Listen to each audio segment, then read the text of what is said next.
everyone. My name is Ahya. I am a master's student in the field of remote sensing at University of Tabriz. Today, I want to talk about remote sensing. But before I start, I want to say many thanks to Professor Sohanjita and Kathy McBride uh, for supporting and helping me to achieve my dreams, my goals. These two persons always not only supported me, but they taught me a lot of life lessons. I know them from more than 5 years ago, and they changed my life to the better. And now I'm proud that I am a member of international committee NoRCEL.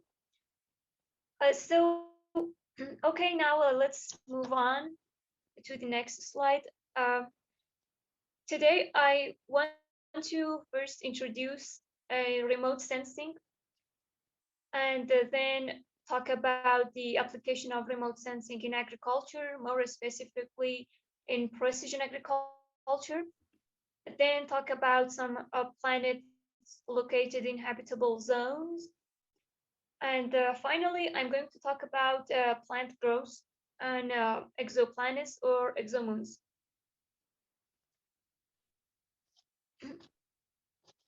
And so please go to the next slide. Thank you.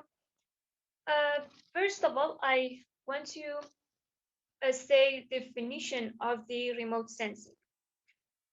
It's the measurement or acquisition of information of some property of an object or phenomenon by a recording device that is not in physical or intimate contact with the object or phenomenon under study. Uh, we call this remote sensing, but uh, we have several sensors that we can use for remote sensing techniques.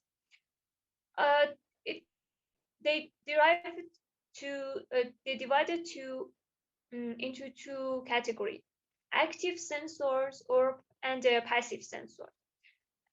With the passive sensors, they don't need have their own source of energy.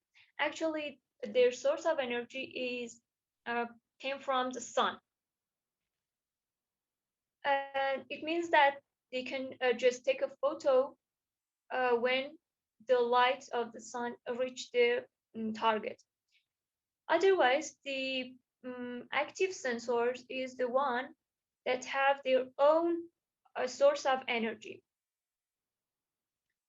And there are lots of sensor, for example, LiDAR and radar and sonar. Uh, these are active sensors. It means that they can be used in wide variety of aspects like agriculture, urban planning, environmental science, um, uh, studying about climate change, global warming, other Colleague, planets. I'm sorry I have to intervene. I think you might be on the wrong slide. It's the slide before that. You need to be showing or like. No, no, professor, it's okay. All right. Okay. Thanks. Thank you. And they can be used in military actually. So please go to the next slide. Thanks. The question is how we can understand and learn about the phenomena under study.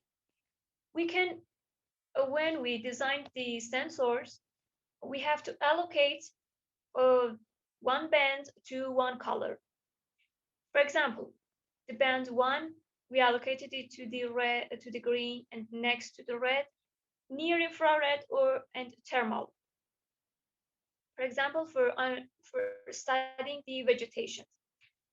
Why we do this? Because this is because the plants reflect their peak reflection is in green wavelength, in visible range. What's more, in the near infrared, they actually reflect these too. So by making this by using these two wavelength, we can understand a lot about the plant's condition. For example, the plant is actually healthy or under pressure because the wavelengths closely connected to the condition of the plants. This is why because we use the wavelengths to understand plants condition, and this is very reliable actually. And in the next slide, I will show to you that I think application of the remote sensing in agriculture actually.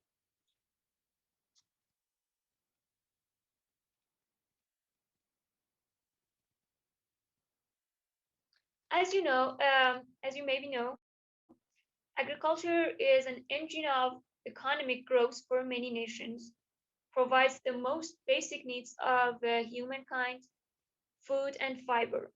Technological change during the past century, such as a green revolution, have transformed the face of agriculture. The improved crop varieties, synthetic fertilizers, pesticides, as a green revolution or third agricultural revolution, enhanced crop productivity and food security, especially in developing nations. Consequently, despite the doubling population and tripling food demand since 1916, the global agriculture has faced a lot of pressure because the agricultural lands have to provide lots of food for this um, huge population. I mean, so we have to be careful about uh, growing plants in order to increase the yields. So, precision agriculture is a key component of sustainable agriculture system because we can use multiple ways to make a right decision in the right time. Um, for example, maybe there is some stresses, some diseases in the plants that we can see it in visible light or by our eye, because they their exact condition and their important condition in the in the information has have to we have to study them is in the near infrared. In near infrared is that we can understand a lot about the plant's condition. And especially in precision agriculture, we have lots of plants indices to estimate and understand the plant's condition. Uh, and by using a remote sensing and communication technologies, generate a large volume of spectral data due to high spatial and temporal resolution needed for application in precision agriculture. Emerging data processing techniques actually, such as big data analysis, artificial intelligence, and machine learning, which I am working on it, and is really helpful in precision agriculture uh, and to learning and draw useful information from a large volume of data in the fields to help the plants to grow, to help making decision in the right time. Mm.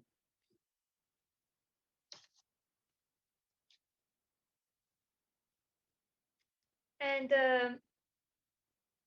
vegetation indices are mathematical expressions that combine measured reflectance in many spectral bands to produce value in many spectral in many aspects, crop growth, vigor, and several other vegetation properties such as biomass and chlorophyll content. A mapping of these indices can help understand spatial temporal variability in crop condition, which is crucial for precision agriculture. For example, NDVI, we can use the infrared and red wavelength that reflected from the plants to provide a valuable information on crop growth. And another area that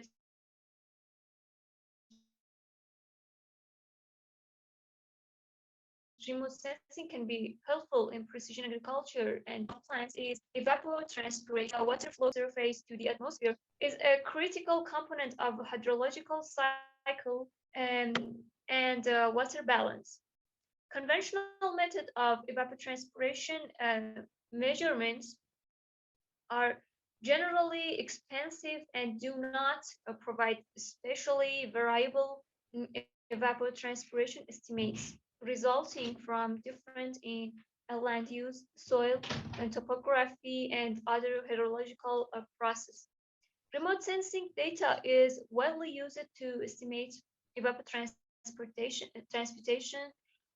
which is needed to determine crop water requirements to schedule irrigation. And most importantly, especially these days that agriculture faced a lot of pressure and faced a lot of diseases that caused by uh, bacteria, fungi, and many um, harmful organisms. So diseases management is really important. Diseases can cause a significant loss of crop production and farm profits. Early detection of plant diseases and its special extent can help contain the diseases spread and reduce production losses. Field scouting, a conventional method of disease detection actually, is time consuming, labor intensive, and prone to human errors. In Excuse me, addition, with this yeah, is the right slide. yes, Is correct? The yes, slide is that's correct? correct. Yes. Yes, that's correct.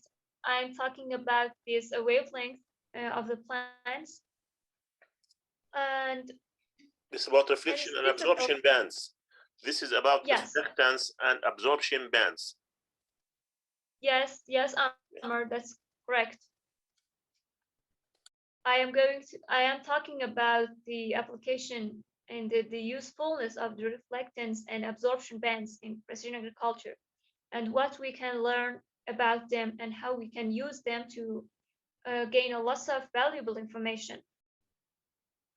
So, remote sensing could be used to monitor the diseases efficiently, especially in the early stage, as I said, of diseases development when it may be difficult to discern the sign of diseases with field scouting, multiple technique using red, green, blue bands, multiple spectral, hyperspectral, thermal, and fluorescence imaging have been used to identify diseases in a variety of crops.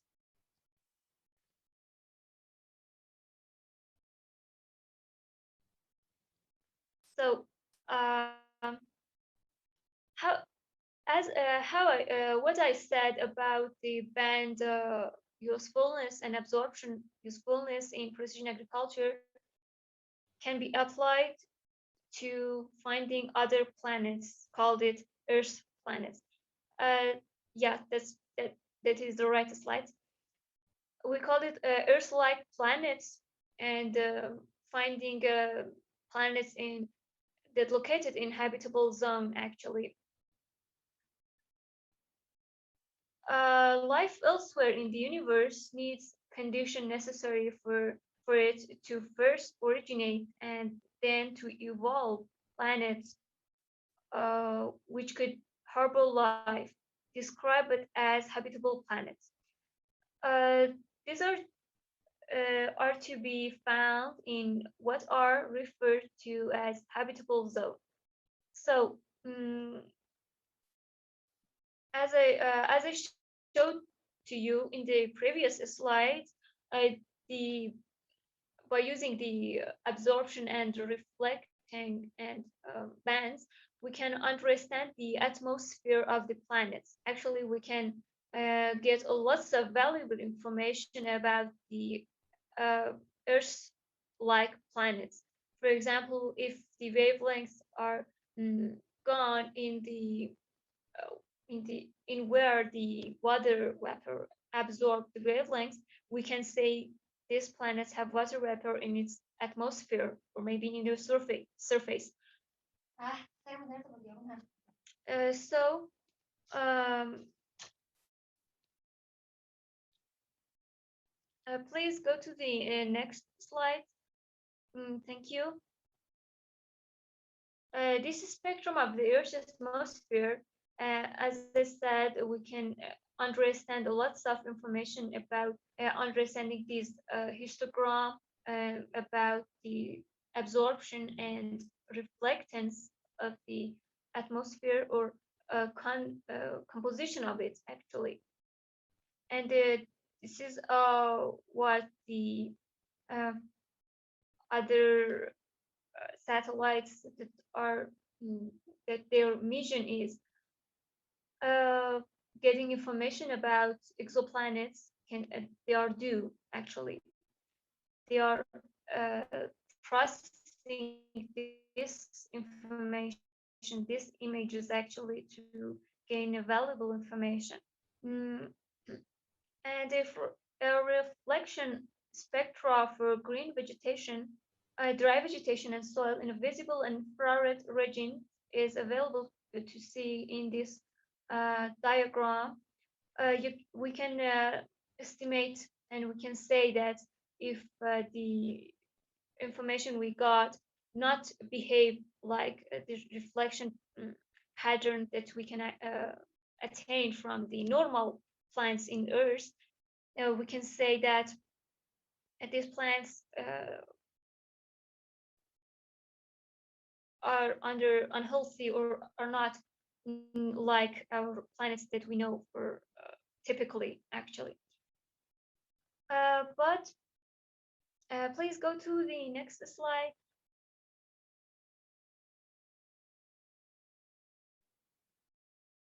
Thanks. And the important aspects of the remote sensing, I think, it is about plant life elsewhere in the cosmos, and we can use this uh, information and just like a puzzle to understand or maybe discover something like plants or anything that we have their wavelengths uh, scattering, and we can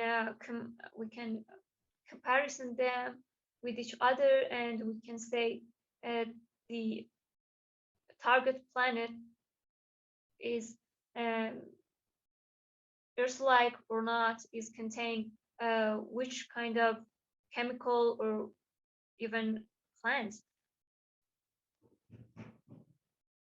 So, uh, as I said, the infrared wavelength is very useful for detecting plants via telescope, such as Atacama Large Millimeter Array in Chile. The same process could be deployed in the detection of spectra from exoplanets and moons.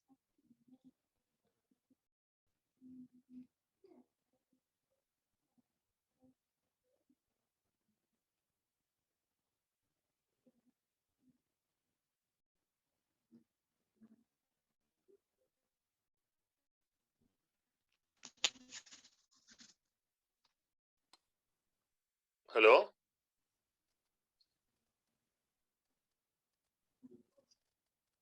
Do you hear me, Aya?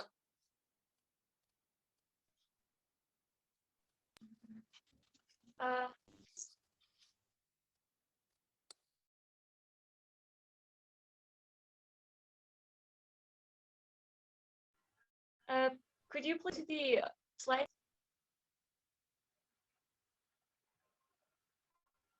Thank you. And in conclusion, I have to say, by the extensive study of absorption and reflecting a spectra to vegetation on Earth, we can extrapolate the data and compare the contrast it with spectral signals from exoplanets and exomoons, as we are using this in our planet's Earth. This information, I think, is very useful. For example, if we find a plants that are really resistant to stresses and tension, we can use it also in our planets. For example, we can plant plant grow them actually in harsh conditions like poles or something else. But how we can achieve this? Actually, there are some mycorrhizal fungi that called it endophytes that can improve plant growth. Endophytes are one of the factors that have a positive effect on plant growth, and in some cases, they can lead to changes in plant growth.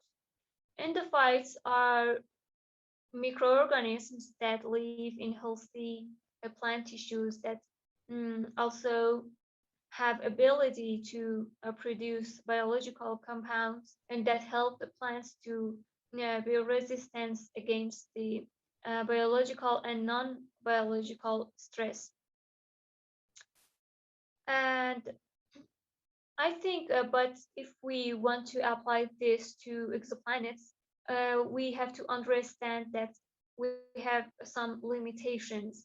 For example, beyond actually up to 650 light years away, it's impossible, or at least it's not containing valuable information, because beyond this distance, the signals we got is noise ratio is really low, is real high, and the acquisition of the valuable information from these images actually it's not valuable. And I think future work will include a remote sensing of albedo signals from these exoplanets and exomoons actually. And albedo is a proportion of incident light that can be useful to understand many valuable information about the planets. And the first step, the planet's surface, and then planet's atmosphere, and then planet's surface, actually Earth-like planets. And yeah, that's it. And thank you for your patience. And I'm available if there is any questions.